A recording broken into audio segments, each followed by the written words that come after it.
Hey, what is up guys? Me, Kevin, and I'm back for another video. So for today, another watch na naman ang i-review natin. This is the Halo RS5. Tinatawag nila tong Apple Watch Killer. So titignan natin kung talagang sulit na sulit itong watch na to. No? So na-review na natin yung Redmi Watch 3 Active. Yun, very well received yun ng audience natin. Maganda yung naging performance ng video na yun. At ngayon naman is i-review natin to, which is in the same price range, no? Nasa 2,000 pesos itong smartwatch na to. Pero nakuha ko lang siya ng mga 1,700 sa Shopee. May kasama ng voucher yun. So yun, check natin to, no? I-unbox natin. Though na ginagamit ko na siya for the past 3 days. Ito nga, gamit ko na siya ngayon. Ito siya. Yan. So AMOLED yung screen niya. That's one of the things na nagustuhan ko. So yan, sa likod naman ng box natin yung kanyang features nandito, no? Sorry, medyo fingerprint magnet, no? May mga oily marks dito sa box na.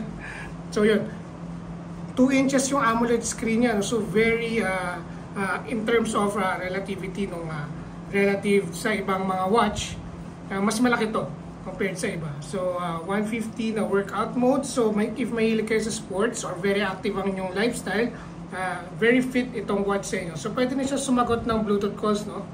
So yan, marami nagtatanong yan kung pwede ko ba sagutin yung calls gamit yung watch. So yun, pwede. At may voice assistant din siya. At meron din siya, kiniklaim nila 9 days of battery life. So hindi pa natin yan matest since 3 days ko pala siyang ginagamit.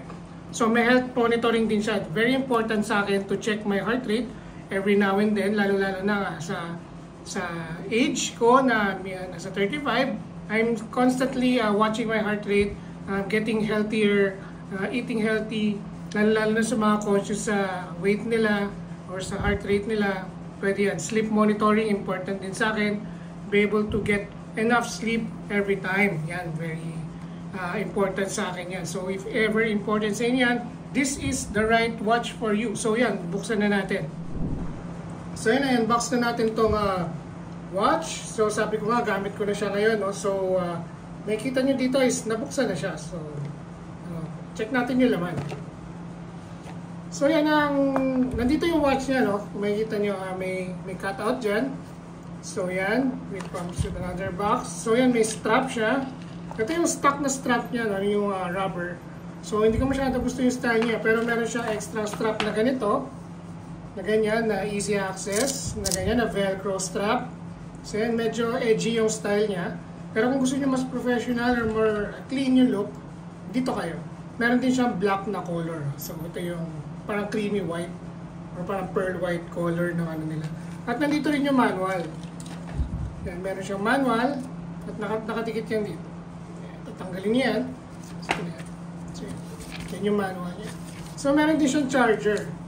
So ito, kukunin ko yung charger. So ito yung charger niya, no? So very typical lang sa mga smartwatch na USB. Tapos may dalawang pin dyan to connect and charge your smartwatch. So yan. Very simple lang ang laman niya. So yan, bigyan na tayo. Check na natin yung watch itself.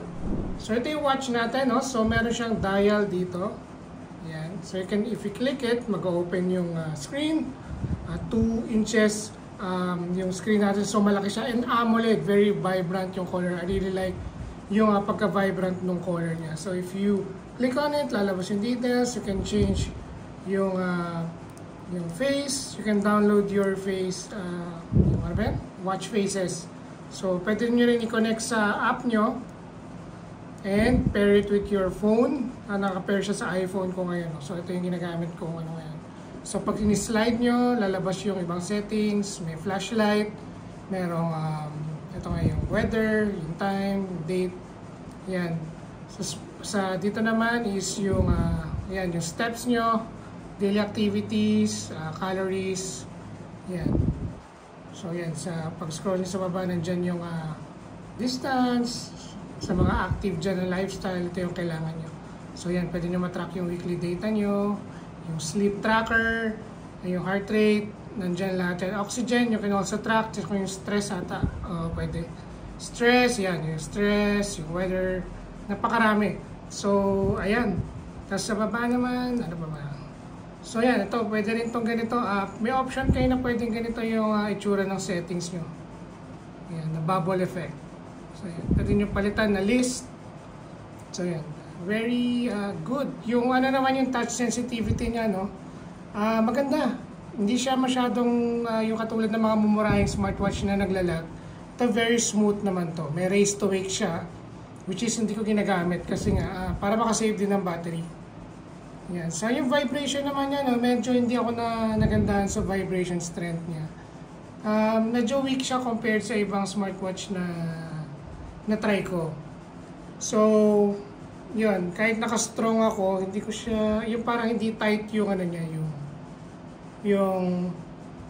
yung strength niya. So sa volume naman walang problema.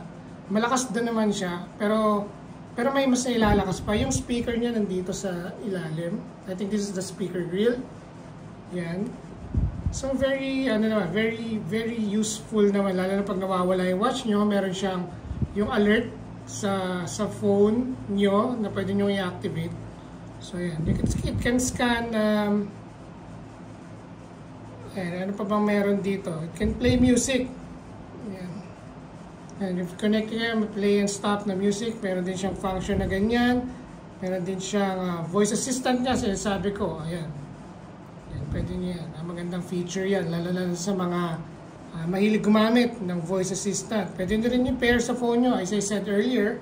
So in terms of brightness naman, very adequate naman yung brightness niya. So nasa gitna lang siya kasi parang pag tinaas nyo pa sobrang bright na niya pag sa gabi. Yan, sobrang bright niya kasi nakakasilaw na sa gabi. So yan, sa gitna lang ako at minsan ginaganyan ko pag nasa outdoor ako. 3/4 lang kasi maliwanag siya. Yan.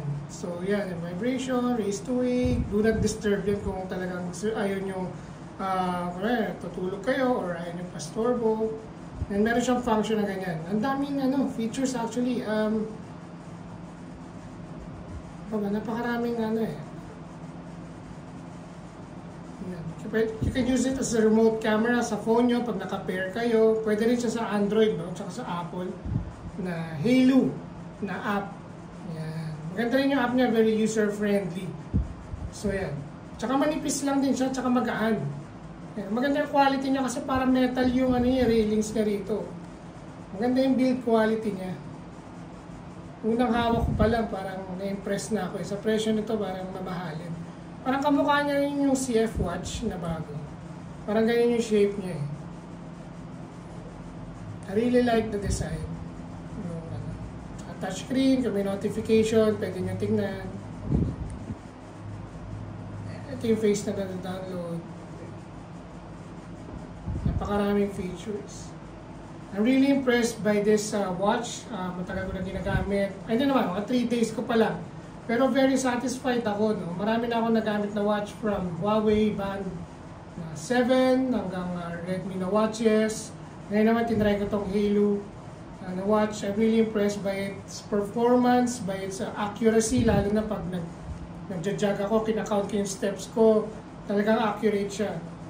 So hindi siya yung nagja-jog. Minsan kasi sa Redmi Watch 3, napansin ko, parang hindi kami accurate, hindi ganun ka-accurate yung steps niya. I'm not sure kung mali lang yung gamit ko or what, kung ako ba yung may mali or what. But for this one, I think it's more accurate in my opinion. And I'm really satisfied with this watch. Lalo na sa price niya na very, very cheap, no, compared sa ibang smartwatches na may ganitong features. So if ever naghahanap kayo, no, ng watch na mura, na pwede nyo gamitin, na very active ang lifestyle nyo, this is one to consider. It's 2,000 pesos. Minsan 2,200, pero minsan pag nagsisale si Shopee, umabot siya ng 1,700. So hintayin nyo na lang yun, mga 7,700, mga 8,800, or 9,900, ganyan. Hintayin nyo talaga nagsisale siya. So ililink ko rin sa baba kung saan ko siya naibili. Ayun, if you ever may questions kayo regarding this watch, ayun, let me know in the comment section down below. And feel free to subscribe nga pala pag di pa kayo na-subscribe. Thank you guys for watching, and I'll see you guys on my next video.